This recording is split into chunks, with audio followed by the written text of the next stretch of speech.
être une personne généreuse? Êtes-vous une personne généreuse? Et vous pouvez vous dire: «Ah, moi, j'ai pas beaucoup d'argent, j'offre pas souvent des cadeaux, donc peut-être que je ne suis pas une personne généreuse». Mais en fait, la générosité n'a rien à voir avec l'argent, ni avec l'état de notre portefeuille. La générosité, c'est une disposition à donner et pas forcément de l'argent. C'est vraiment quelque chose qu'on a dans le cœur. On peut donner un tas de choses qui n'est pas de l'argent. Et on va voir dans Jean 15, 12 ce que Jésus nous a donné. Voici mon commandement, aimez-vous les uns les autres comme je vous ai aimé. Et comment Jésus nous a aimés, il n'y a pas de plus grand amour que de donner votre vie pour vos amis. Et on voit que Jésus a donné sa vie pour nous, mais il nous a donné son nom, il nous a donné son autorité, il nous a donné tout ce qu'il avait, il nous a absolument tout donné. Et Jésus n'a pas fait tomber des billets pendant qu'il était sur la terre.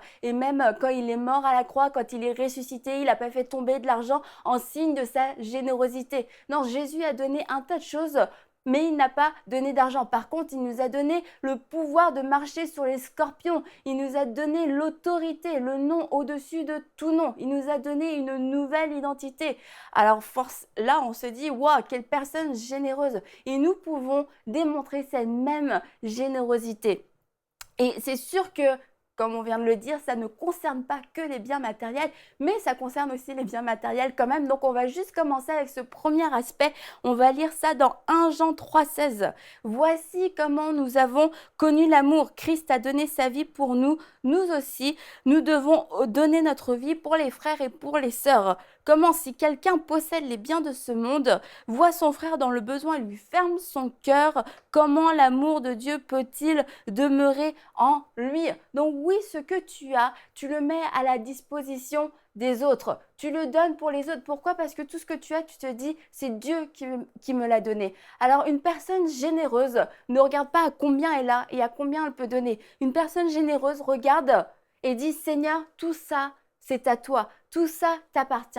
Que veux-tu que je fasse de cet argent? Que veux-tu que je fasse de tous ces biens matériels? Comment veux-tu les gérer? Qui veux-tu bénir aujourd'hui?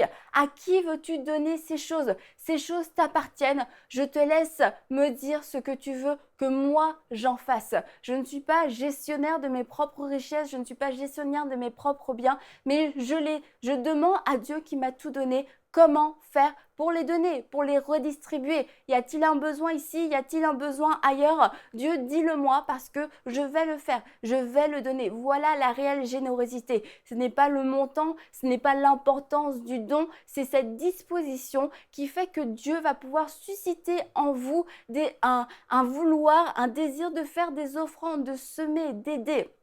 Et là, c'est la réelle générosité. Et nous pouvons être aussi riches en bonnes œuvres. Alors, c'est un peu vague. Et on va lire ensemble dans 1 Timothée 6, 17. Aux riches de ce monde, ordonne de ne pas être orgueilleux et de ne pas mettre leur espérance dans les richesses incertaines, mais dans le Dieu vivant qui nous donne tout avec abondance pour que nous en jouissions.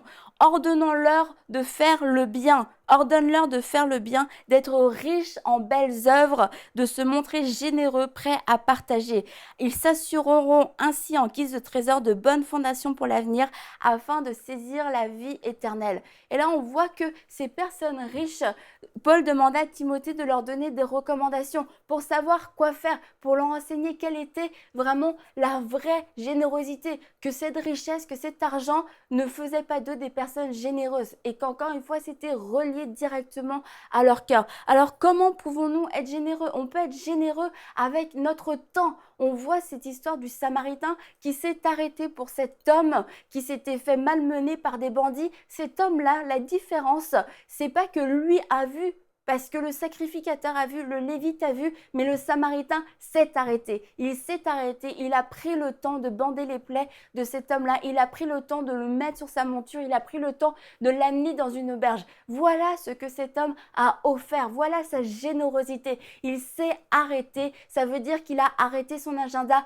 il a dit, voilà, je prends ce temps-là que je voulais utiliser pour moi. Cet homme-là était en route, il allait quelque part. Donc quand on va quelque part, on n'aime pas forcément être interrompu, mais cet homme-là a donné son temps. Et on n'est pas obligé de prendre une journée de congé pour donner notre temps. Ça peut être une discussion rapide quelquefois avec un voisin, avec une personne, plutôt que de faire juste un petit coucou rapide. Juste, ok, comment ça va toi? Est-ce que tu vas bien? Vraiment des questions pour s'intéresser à la personne. Est-ce que tu as besoin que je t'aide? Est-ce que tu as besoin de quelque chose? Et de prendre ce temps-là avec les gens, ça peut vraiment changer toute une vie. Être généreux en sagesse, on lit dans Proverbe 31, 26, en parlant de la femme vertueuse, ses paroles sages, elle a des paroles sages et elle dispense avec bonté l'enseignement.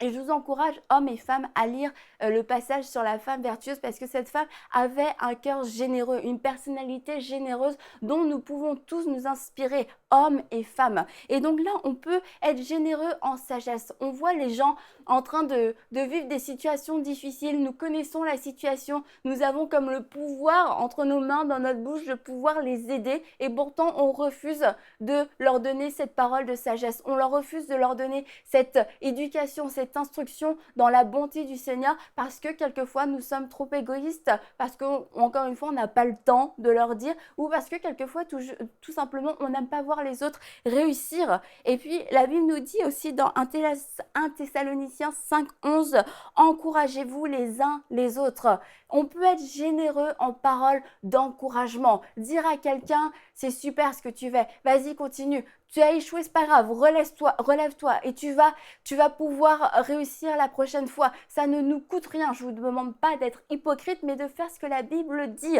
Et en dernière chose, être généreux en foi. Paul disait, nuit et jour, nous le prions avec une extrême ardeur de nous permettre de vous voir et de compléter ce qui manque à votre foi. Et Paul était généreux en foi. Paul priait, avait une prière généreuse. Et d'avoir une prière généreuse, ça nous pousse à prier pas seulement pour moi et mes besoins, de lire la Bible juste pour moi et mes promesses. Non, ça me pousse à me prier pour tous les hommes, afin que tous soient sauvés, pour prier pour des personnes dans des pays où je ne suis jamais allée et où je n'irai jamais, d'aspirer aux dons spirituels, afin d'avoir une parole qui va être utile pour toute l'Église, pour un frère, pour une sœur, et pas seulement pour moi. Et je vais comme ça développer une générosité dans la foi et dans la prière, de pouvoir penser aux autres et de pouvoir prier les prières qu'il y a sur le cœur de Dieu pour une autre personne que moi-même. Donc vous l'avez vu, la générosité, c'est pas seulement avec ce qu'on a dans nos mains, c'est vraiment avec ce qu'on a dans notre cœur. Et une personne qui a une disposition